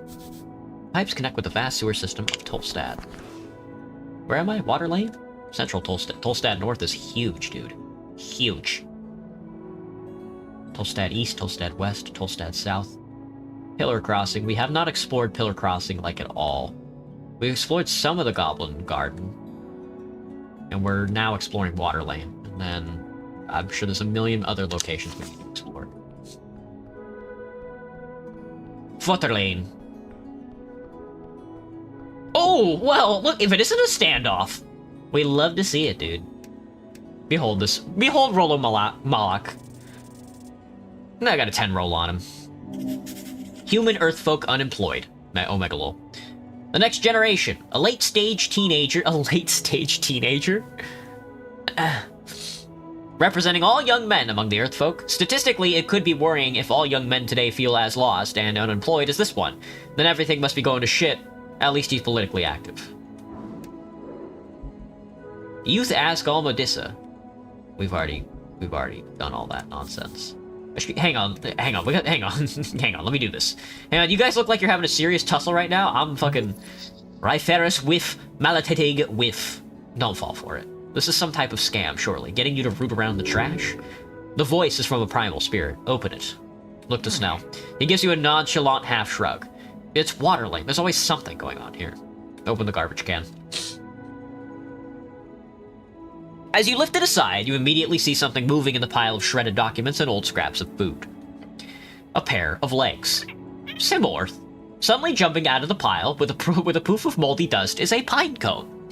A pine cone with limbs. Arwer Mern Heron. It hands you some leaves while doing a strange, seemingly improvisational dance upon the trash. Wait, are you one of those? Before you're able to do anything about it, the little creature poops away. Disgusting little creature. As it fades, you see only trash. I've heard about those things. Never seen them, though. What do you know? Just what I read in the paper and what Neeson goes on about. They're called Vatar. Or something. That Lamplighters Guild had a public spat with them a couple months back. He points to the lamps behind you. Apparently they mess with everlasting lights. Not so everlasting, then. Guess it's a PR name. I get why they were mad, but I think they solved everything once the PCG got involved. And, they're supposed to be all over the garden, too. Not that I've ever seen one. Anyhow, they clearly seem to like you. Let's keep it like that. Oh, very good. Sign says, we're closed for today, our staff. The Ascani Reed's Trading Company, with the signature Free Strider logo, stares down to the bustling docks. Alright, shall we? Shall we partake? We love a good tussle. A tense scene. Ah, Cleric, just in time. 4 young guys, each looking a bit nervous. Except the angry-looking blonde kid. We've confiscated the illegal goods, he says and bows his head, for the city. He turns his head towards one of the kids behind him. How's it going, Earth niece? I'm trying. Hold on. Are you militia? Hey, stop it. He freezes and gives you the blonde kid a nervous look. Oh, sorry, Cleric. I'm Rolo, the blonde kid says and takes a bow. Rolo Malik, at your service. Behind me are the Earth niece, Stenbuskin and Tolly. We're members of the Norvikian Resistance, a movement to... Oh? You're thieves. And ignorant book burners. The girl adjusts her spectacles and straightens her back. With all due respect, Mr. Cleric, she says, don't believe a word from these thugs. What do y'all think of sparkling water? Hate it or love it? I don't like it. I don't like So I like sodas. Carbonation is not really my thing because it burns. I usually only want to drink like something that's carbonated when I eat something fatty. But I only really like soda as like a dessert. If we're talking about sparkling water, I don't like sparkling water.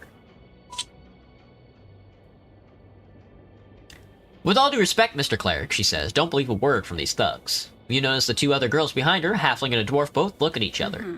Fucking assholes. Careful, it's an actual cleric. Thugs? Come on, Modissa. Really? Like the A aren't just a bunch of ruffians. I've seen enough. The goblin whispers to you in sighs, just activists clashing. The AY? Askless youth. See her green armband? Hello, everyone, I'm the cleric. I'm confused. Is there a problem here? Problem's taken care of, Lord Cleric. Oh, fuck off. They've stolen, she hisses, then turns to Rolo to bark out. You stole our entire water lane delivery.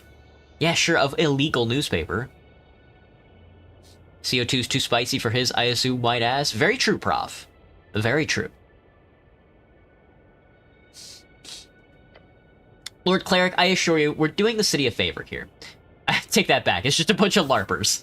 LARPer is an insult, meaning someone who's delusional and roleplays themselves into a position of power or importance based on LARP, meaning life, acting, roleplay.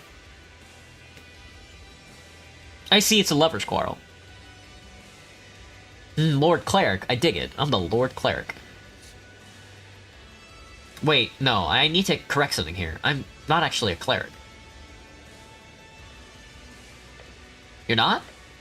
The guy behind him starts to stutter out. What are you then? Like what? I'm a powerful wizard. Like a cleric wizard. Sure, I'll take it. Yes! I'm no longer the cleric. Instead, I'm now a wizard. So, we shouldn't call you cleric then.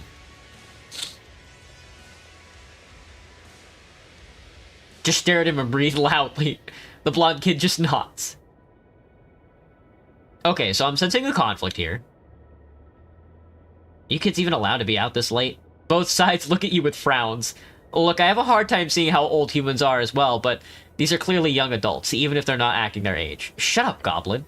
Your companion grits his sharp fangs in the blonde kid's direction. Hey, kid. Wanna die? Keep talking. Gah! He takes a step back. You're here to uphold the law, right? So arrest these assholes, now. The dwarf grabs her hand and holds her back. Medusa, calm down, please. What does the law say about this conflict? The Asgal chant, or whatever silly name its anonymous publisher gave it, is not licensed for distribution in Tolstad. At the same time, it's also illegal to deliver newspapers from mailboxes, even if those papers are delivered illegally. That's a lot of illegality. Both are in the wrong? In different ways, yes. You explain your side. She scoffs. Okay, fine. Her dwarven friend mutters, Medusa. Her friends are trying to keep her from being too brazen. Why? If they're in the right, she should be brazen. Copper press fever? We deliver papers for the Asgalian chant. Maybe you've heard of it. It's a pretty big deal. He chuckles. The paper is not terribly popular, but it is known for radical articles and political stances. She draws a sharp breath. We have a busy schedule, and right as we started delivering the papers in Waterlane, these pieces of shit started following us. Taking papers as we've delivered right out from people's mailboxes. That's illegal, right? Asked the halfling girl. Highly illegal. Of course it's illegal. And then they grab one of our paper stacks from Zerba, like straight up assault and theft, and Medusa, it wasn't... They can't get away with this. It's probably not a bad thing. Okay, what's going on here? First of all, thank you for listening to reason. I know we look like some dumb kids, but we're not. Something about his expression changes you. Makes you think that the exact opposite. He gestures towards you and then to himself. We're on the same team here. I don't look dumb. He says, looking dumb. So, we heard about the Asgal chant being delivered on Tolstad, or I did at the guild. I work at the fishery, I see every day how Earthfolk get radicalized by dwarven nonsense, so I figured I'd get the boys with me and we'd, you know, put a stop to it. Glance at the pile of papers behind him. Well, we couldn't figure out where the thing was printed or anything. A lot of copper press Zines don't really have official companies behind them. Especially trash like the chant. You hear it coming from the short kid in the back. Now go fuck yourself, Tolly. Hey, relax. I'm telling our story here to the good Lord Cleric. He turns back to you and coughs once. Of course, it's illegal to distribute unlicensed papers in every official district, so I asked around. Apparently, someone saw these girls at the university going around delivering it. Wasn't that difficult to figure out. It was Medusa doing the deliveries. Fucking Medusa. I love newspapers. She's not allowed to do that, the large kid in the back says with a nod. Better help the newspaper dude. Help the newspaper dude? It's the dwarves that are the ones hawking the newspapers. They're trying to burn their newspapers.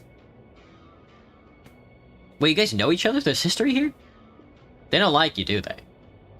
They don't like women in general, she says with a frown. Back in school, everybody knew who Medusa was. The Ascalist Annoyance, the blonde kid says with a grin. Such a terrible nickname. Unimaginative and boring. Also, fuck you. Anyway, that's how we got here. They're delivering an illegal magazine and we put a stop to it. He grins wide and proud. Well, who are you guys voting for the election? Not the Times, Snell says, rubbing his eyes. The Workers' Party, she says. Duh. Same for me. The dwarf raises her hand carefully. Yeah. And these stupid boys are obviously voting for the Party of Norvik. No, we're not. None of us are. Yeah, fuck that. What? Oh, yeah, no. The silent kid in the back raises his fist in the air. Fuck the establishment. Rolo nods to the cleric. There are deeper forces at work here. Divine forces. Whoa. I see, you're voting for Ascalus then. Same. What? No. What? You're not voting for anything? Indeed. We're not voting at all. Not a bad choice, considering this mess. What? If you don't engage in democracy, the bad guys win. Fair. We, the blonde kid says, gesturing to his three friends, we are fighting the evil powers ready to establish a true resistance to anti-human sentiments. For Earth. The girl with the creased brow sighs loud. Interesting sentiment. Yeah. I could just charm one of them, right? With your witty sense of humor? Not the spell. That would be a solution. Tell them you've made up your mind and then cast it on one of them. Alright, I've come to a conclusion. Good, she says. She's hiding a nervous expression. Great, good. He's outwardly very nervous. Approach the girl with the spectacles to check if you can argue against these Asgulls. Approach the blonde kid to see if you can get these nationalists to back off. Oh, hey! He stares at you, trying to retain his composure. He's fucking terrified. Oh, I'm about to level up. You're frustrated already. You're likely to take it out on both sides if you fail at getting them to give back the papers. Are you good? He looks away and then to you. I'm good. For what? The large boy asks. No, just good, like a good person. Oh, that makes sense.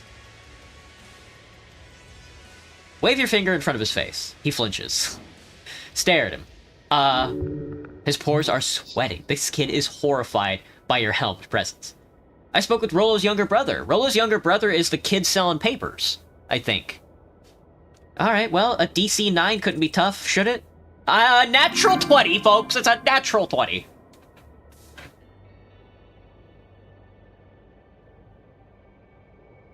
Puff out your chest. Take a deep breath. Place a hand on his shoulder. Your gloved hand grabs him firmly, and he gives you a freaked out expression. Kid, give her back the papers.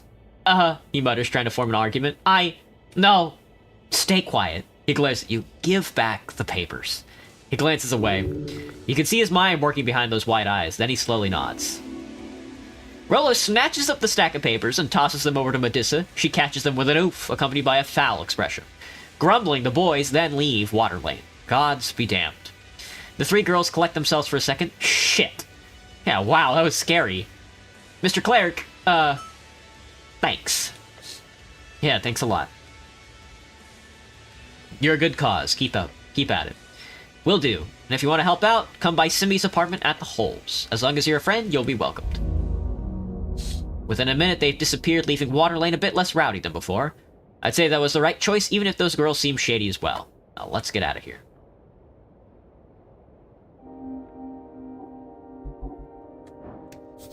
This door looks... Whoa! Well, now, hold on. I was gonna go look to see when the bookstore opened, and then I gotta go talk to the boss man, but hang on. This door looks promising. You stand before a damp door on a cramped corner house. The wood is dark, swollen with the perpetual moist of Water Lane. You know someone here? No. Why are you standing here? Knock on the door. You rap your knuckles against the wood. A solid rhythmic knock. Hello? A moment passes, then the sound of a heavy latch sliding. The door creaks open. A pair of bulbous eyes stare up at you. It is an Honoran, dressed in a tiny velvet smoking jacket. Quite distinguished, despite the lack of pants. What is it? I'm busy. Très occupé. Très occupé. Just wanted to introduce myself. Mon Dieu, why? Wait. He squints at your uniform. Are you, how do you say, le clergy? More of a wizard, but sure. Magician. He wrinkles his face. I don't know the difference. I don't care, frankly. A simpleton. How sad. The Honoran peeks his head out behind the door. Te qui vois? Te vas quoi? Fuck, how do you speak French? Tu vas quoi? Ask for a contribution to your cause. Well, of course. Please donate to the cause. Just smile. The kind of smile that opens wallets. Oh, and kiss his hand.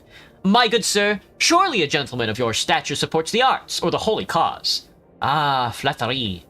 He sighs, his throat pouch inflating slightly. Told you. You're charming. C'est ennuyeux. He reaches for something on the other side of the door. Take this. Now au revoir. He shoves a fancy bottle towards you. The door slams shut before you can say thank you or anything. Concentrated rhubarb ale. The pinkish liquid inside swirls around. This is no small potion. The Honoran must be well connected. Lovely. That'll make things much smoother. You really just went and knocked on some stranger's door. Look, I'm not going to knock on your methods too much, but if you keep this up, we'll be done by 6 months after the election. And you didn't even ask about the tea shop, not once. Alright, let's just focus. I just had a feeling this door was important, was all. The goblin closes his eyes in a short, silent contemplation, then he says, maybe stick to les points d'interest, okay? That's funny, I like that. That's funny. That's funny, I like that one. Ah. Take root. Oh. Oh, this quest isn't done yet. I thought Dragon of Tolstad was done, but it's not? Well, it says completed. Alright, well, let's take root of young and dumb.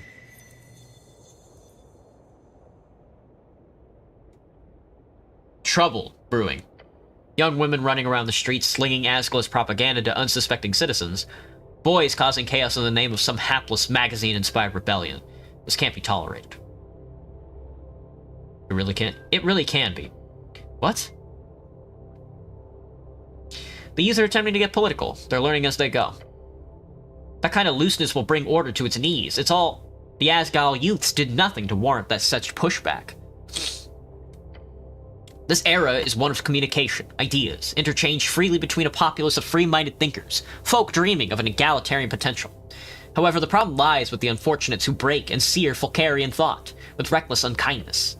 You must pray for them, beg for them, to please stop being so mean.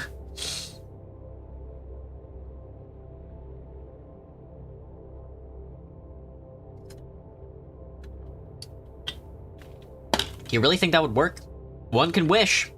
Those boys might be unkempt and rough, but they are proud citizens of this great city.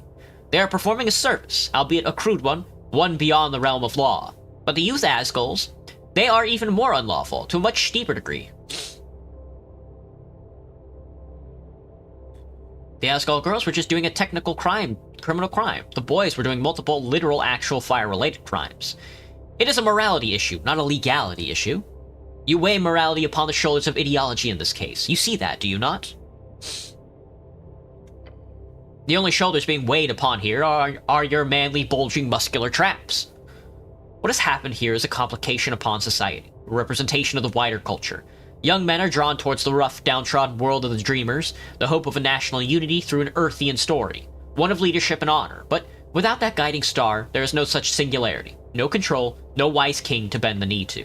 Instead, those boys are simply expressing pain through violence, enacted onto those who are attempting to craft a more caring future. That is, young women.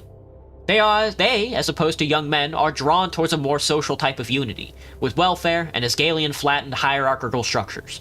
Beyond Asgal himself, who is by his function also a male figure, it is to womanly people you shall look towards. Lady Fair is one. The halfling god. Yes, Lady Fair and those not. The walking god who gave everything to save her people. Her words are few, but spread far across the coast. Her church is quite active among Norvikian society as an organization of charity, one open to all folk no matter their origin. An egalitarian dream. This is why women, as harsh as it is to say, are simply more suited for Norvikian leadership. Lady Fair makes it clear. A house held by women stands any season. I feel like a good man for thinking such egalitarian things. Good. I have no interest in the future or any type of leadership. I want to stay in the darkness and wither away. I feel like there should be some middle ground here. What about a house held by a person never falls? That's catchy, right? Right? But I want to lead in the future, and I'm not a woman. Does that mean trans? Thoughts on insects? Yummy! Does that mean you can bring wisdom and goodness to the world as a man, but if a woman rises to the occasion, you must make an effort to enable her rise? There is something so powerful about dreams, ideas spreading from man to woman, woman to man. But the Asgalian dream is not a blessing. It is a smile wrought in pain, a vision of 1,000 layers of intersecting nets and labels, tangling every person, ensnaring them into oppressor or oppressed. And there is opposition, and there is oppression. There are unfair hierarchies, the world is corrupt. But not fundamentally. If these boys are pushing back against Asgalism, that is only natural. If it is an ideology which pushes a foundational belief that they are, naturally, oppressively superior. If a young man grows up in squalor, finding zero advantages from him being a man among patriarchs, nor any power from being a human, especially if he grows up within non-human clusters, something many of the poorest humans do. When he is unable to find a job at age 19 and has almost no political, societal, or economic power in his life, which dream do you think he would believe in? The one calling him to fight to reclaim what is his by right, a good life as a future patriarch, or the one calling him an oppressor? It does not call him an oppressor. That is an unfair reading. Asgalism is about systemic change. That young man is trapped in the same cycle of violence that all men find themselves, since the dawn of time, that he must fight, that he must be a patriarch to have that good life. Asgalism would lay the foundation that allows him to be free from these burdens. He would be free to find that job, that good life, with that same prospect as everyone else. That foundation is laid by raising women to the forefront, by allowing them to flatten our hierarchies, and by bringing about a new world. Suppose if a man already has it pretty terrible in a world where he's supposed to be at the top, then a world where his advantages are gone would seem even worse. I'm sure there's a female perspective here somewhere as well, but I've only really read about that in Mom's books. Feasibly, it's more of a branding issue. The Asgilists need to be more in tune with the economic aspects of intersectionality. They're clearly losing out on a ton of angry book-burning boys. No, I don't care about men or women. I am an equal hater. We all suck. Oh, God. Look, I just want what's best for women. Whoa. I'm sure there's a female perspective here somewhere as well, but I've only really read about it in Mom's books. Huh. You need to come to that realization. The one every boy reaches towards the late stages of their capitalistic, pubertistic, and socialistic awakenings. That... No, not at all. It is only your placement, you must understand. Figure out where you've planted these 2 feet of yours and accept where your bones will begin their incessantly slowish grind into the pavement. Learn more. Steel yourself. Seek love. Be more. Suddenly understand gender. Realize your place in the world. Suddenly understand gender. Please, God. Nope. That is a no. No. This is far more complicated than you ever could have imagined. So many relations. So many intersectional divergences. How a man who feels feminine connects to the hierarchy with women who feels womanly but acts manly in order to fit among patriarchal standards, only to be controlled by a manly woman who seeks feminine ideals in order to break those same standards. It is simply too much for you to make sense of, to break down, to sample even an inch of truth from the whole. No one said this whole egalitarian dream thing was going to be easy. That is true. But this is far too much for you, right now at least. Maybe it's only your side of the aisle, which you have any hope of understanding this day. To know man, in order to know women. Then, yes. Everyone lay upon your spectrum, each judged for their perceived and internalized values. You are approximately 0.52 decimals across the line into masculinity. That is, in a less abstract definition, a little over halfway of being a full man. Sorry, what? Slightly over halfway, yes. Yeah, that seems about right. It is not ideal. Does that mean I'm a woman? Of course not. And do not react like some sensitive wimp. The feminine is a beautiful ideal by itself. Fearing it, fearing your position on the spectrum, is weakness by itself. The average man is, if you think back to your ability to sniff out manhood, usually placed around 0.50 decimals of masculinity. That makes you 0.02 more than the average man. So I'm actually super manly. That's not halfway then. Halfway is being the most manly, yes. You are approximately averagely, decently, middle-groundly manly. A normally sized manhood inside of a perfectly median-shaped man. I can work with that. You already have, for many years. Now, you will choose. What? You know the truth, so choose a side. Future patriarch, Lady Fair.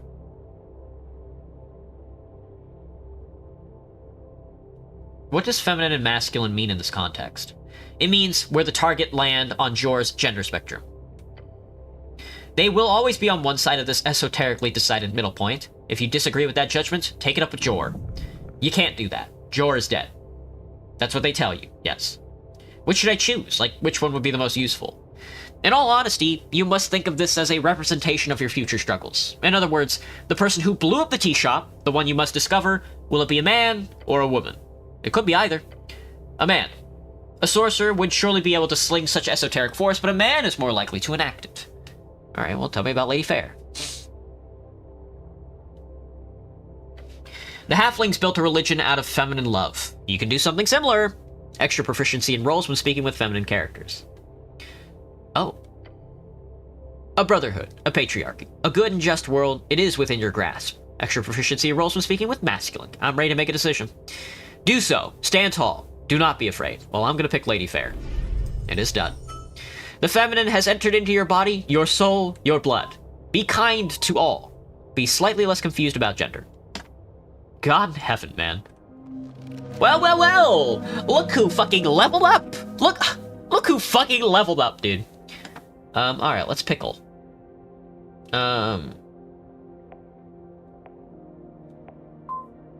I mean, I gotta go intelligence, man. We gotta get intelligence also up to 20.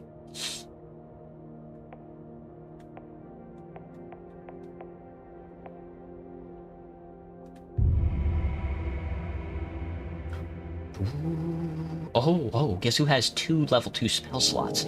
This guy. Fargo feat. Forgo? Oh, I can forego it. Extra proficiency rolls when speaking with feminine characters. Lady fair. Young and dumb. It's good to finish quests, folks. Alright, that took a while. This is the bookstore. It says... There's a slot in the book door here. Democratic propaganda. You approach the door. The bookbinder. You got business here? Of course. I have a deep love for books now. That's fun. Didn't expect that, considering everything. I'm not a big reader myself, but I indulge occasionally. He sounds surprised. That's rude. Very rude. What? Did you think I don't like books? I'm a professional and highly esoterically minded cleric. Of course I love books. What kind of wizard would dislike books? Be a wizard. He shrugs. Wizard posting. No dex wizard? Not this time. Not that I know of. Well, kind of. We have a little bit of dex going for us. Not a whole lot, though, I think. The why all of their Disco Elysium-like games, Rue Valley, Citizenship Sleeper, now this, just replay Disco Elysium, woo-woo. I mean, we will eventually, but I like this kind of game.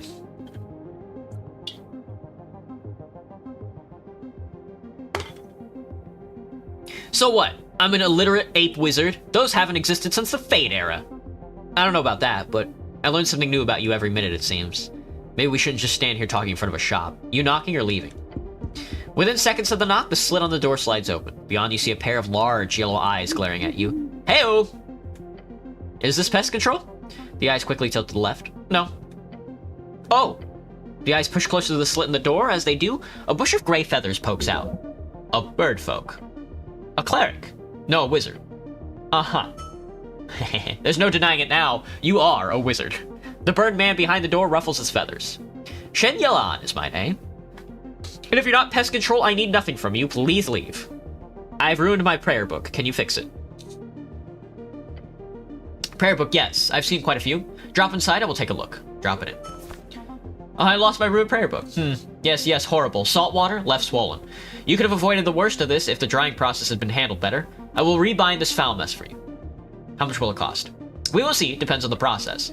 I will need guidance on the direction of the rebinding. The spells inside are lost. However, the style and formatting can be saved. Using my skills, I can aim at something from the towers, which would be most similar to the original work. I could also focus on rebinding it in the style of a druidic ledger, or perhaps as a grimoire, the dark and forbidden arts. Forbidden magic. Isn't that illegal? Hence the name.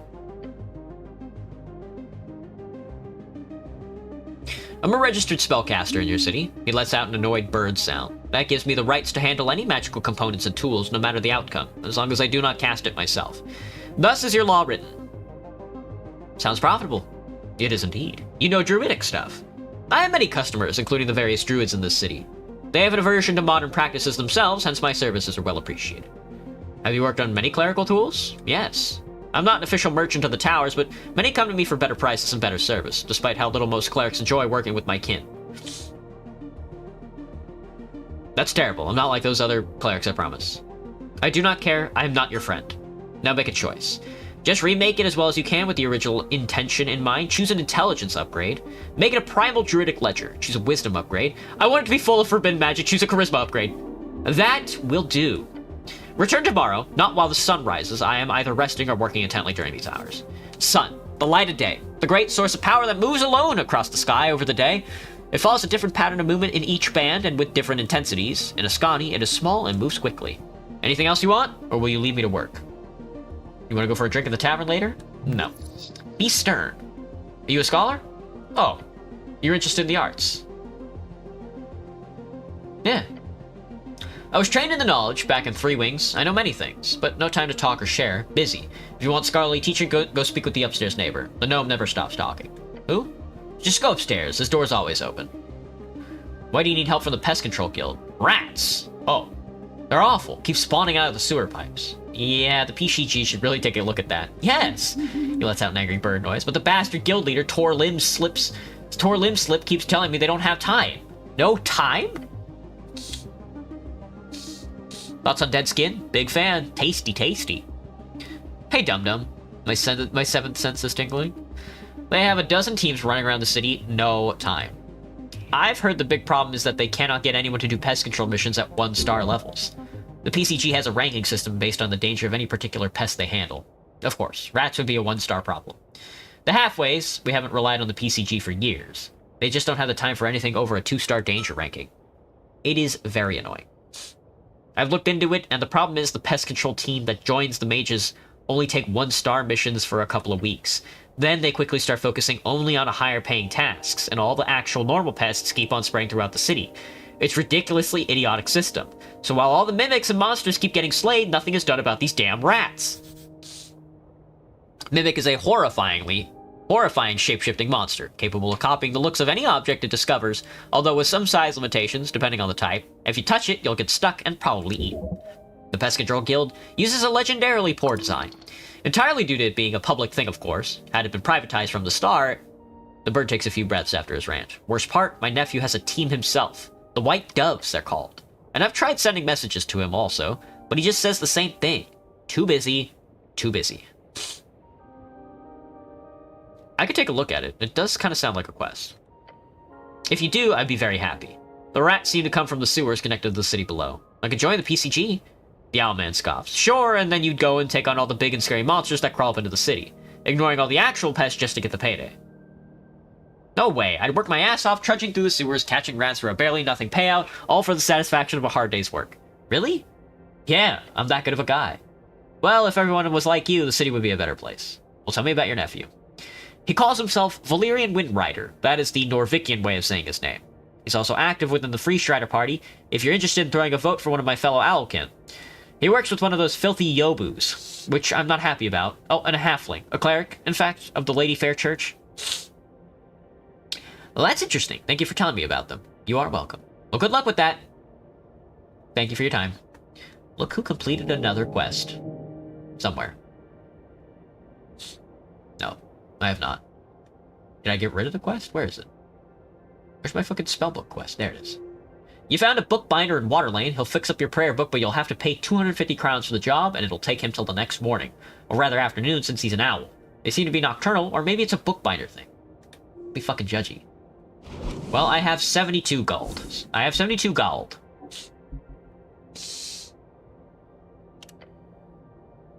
I miss my good boy points. Good boy doinks. We still gotta wait till Torna, the first of the river guilds. First of the river, your mom. Oh! Some coins. Don't mind if I do. Oh, if it isn't, beware those fangs. Resting too. You approach a ball of feathers and wings and really, really sharp claws. A magnificent creature. Too bad he's clearly overfed. This is a griffin. It is somewhat intelligent magical beast. A famous magical beast of Old Diminor. Terribly useful mounts, used by those with the funds to support their breeding and taming. Most famously by the Sturm Riders. A group of highly skilled griffin riders. These days they're employed by several Free Cities of Reeds. Sturm Riders is a famous comic book series based on a merc group in Reeds, knows for their outlandish melodrama and love scenes, almost got banned back when you were a kid. You will require Speak with Animal to communicate properly. The first level divination spell gains you the ability to comprehend and verbally communicate with beasts. These conversations can be surprisingly insightful. Divination is a 4th level divination spell. It allows the user to exchange 100 coins to answer one single question about the outcome of a certain future event or activity. You see a pool of drool forming beneath the divination is a crazy... What the fuck? Wait, look behind it. There's an entrance to the warehouse on the other roof. If you want to get inside, you're gonna have to get past this bad boy. The mythical beast snores gently before you. Wake the animal gently through understanding and empathy. I don't even want to ask what the plan is here. Standard deviation. Hello, Spoon. Okay, I've come to attempt to sneak past it. Alright, let's do this. Oh! It's that easy, folks. You take a deep breath, then you take the first step. The goblin follows right behind you as you carefully navigate the ledge of the roof. One wrong step and you fall. One wrong step in the other direction and the bird will slap you off. But you take a deep breath as you make it to the other side. Let's not do that again. Oh. Oh. The griffin appears to have awoken. You got here just in time. Perfect. Now we can make it back, too. Sometimes you're a really lucky bastard, you know that? At least it didn't try to eat me. At least it didn't try to eat me.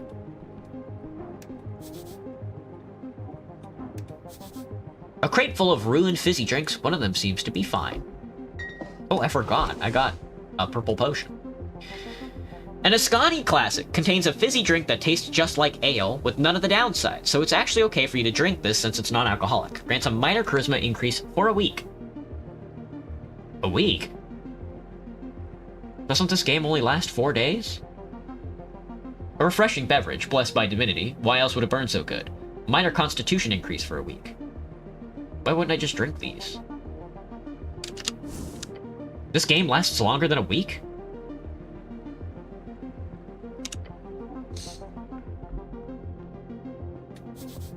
None of these crates assigned your loyal servant, Agent Vera. Get into these warehouse by tomorrow, or I will hold you personally responsible. Not freed. I can't reach that from here. Excuse me. The mythical beast looks at you with its intelligence. Thank you for your time, Griffin. Scary. The entrance to the Ascani Reeds Trading Company, one of the many free Strider compounds in the city. Deep groaning, the bell of Waterlane. The dwarf grazes across the dockyard. DC 13. DC 13 to pick some gold. Let's chill. DC 13's kind of a lot, though. I'll take it. Oops! Whoops! Huh? What? A cleric? Sorry, I'm busy. Oh. We gotta do that more often, man. Nothing happened. No one can dismiss the dwarves, architectural geniuses. Excluding the anti-magic messaging, free striderism comes with great branding. Office of Sonori Applebent, PM. Applebent me. Oh. Children's drawings on the walls. There's a rat. Saw a rat. There's a paper floating in the air. Scholarly commentary on the Fordnip Commonwealth. Almost dead, but not yet. Something stuck between the pages. Something for me. 2 cardamom treats and a dream patch. The fuck is this? A small amount of pixie... That's a band-aid. Do not eat the fucking band-aid! Incorporate into a sticky patch. Can be used to recover a third level spell slot. You're telling me I'm gonna get a 3rd level spell slot? How do you figure? Something at the bottom? Coins? Indeed. A collection of books, political mostly. Magical quill and paper. Fucking mine now. A tiny dictator! Advantage against bureaucrats. +2 intelligence, dude. That goes crazy.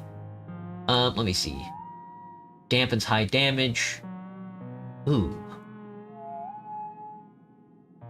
I like the Ring of Protection. I think that's gonna save my ass one day, but I want the extra 2 intelligence. An unseen servant, magically attuned to a feather pencil and paper. It will write down everything spoken within 10 feet. The content disappears of the page as it writes. The servant can follow commands to write down specific topics, keep the notes in a certain style, or focus on a chosen person's words. They're very common in the halls of the palace, where words can ruin lives, or worse, careers. I will trade out my extra dex point for... Oh, it follows me around. Ooh, look at me, look at me, look at me, look at me. Anyway, let's pickpocket this guy. If it isn't Shasnur Appelent. A natural 26, whatever, dude. Get fucking red. Get red, brother. 19 charisma? +4? Holy. Halfling Fordfolk, level 4 scholar, true neutral, does not give a fuck, apparently. A scholar of the Fordnip Commonwealth, a man working out the hole in the wall. This is the type of man who knows exactly where he is going and is simply going there very slowly and deliberately. He knows his expertise. His moves are calculated. His journey is long. The esoteric is closely tied with scholarly arts. In the old days, no distinction between the two was made, but today, in this modern world, his side is all but winning. You've spent quite some time reading up on his art. It is interesting research. It is the first step to grounded spellcrafting, after all, but beyond this facade as a dispenser of knowledge, this halfling is also searching for answers to his own questions. Namely, what is the nature of power? Politics? The golden line. You see a collection of books from the philosophy canon, none of which you are really able to answer. Next to them, a line of famous political books, Asgulus Theory, Hedonist, The Dark Book of Shadows, Lexandro, many more. Lexandro is a gnomish author of The Folk, a collection of essays on the topic of populism. Famously suggested the new era to be named the Era of Crowds, attempted to modernize Reedsian theocracies. Oh, time to read. Let's get down to fucking business. I just looted his abode. I took his funny pen and paper and everything. What a bastard. Alright, hang on, let me check my funny phone. Unlike you guys, my phone is very funny.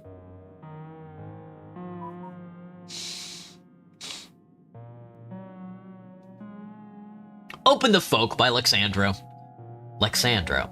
That was the first book placed in your hands as an Earth Folk recruit. Open it. It's an old, worn copy of that same text. Musings about the divine era, of great walking gods and their theocratic states, a history lesson, morphing into a series of guidelines, how modern leaders, as a response to the drawn-out Coast War, should return to the old. The proven, the organized, the divine. Although written from the perspective of faith, not nor service to the holy, but rather that of service to the state. Omega lol. A modern theocratic vision, the nation as an entity not bound by the protection and lifetime of its god. Instead, the nation-state will survive on unifying cultural traits passed down from the god to his people. The Lexandro rites will fasten them into the earth.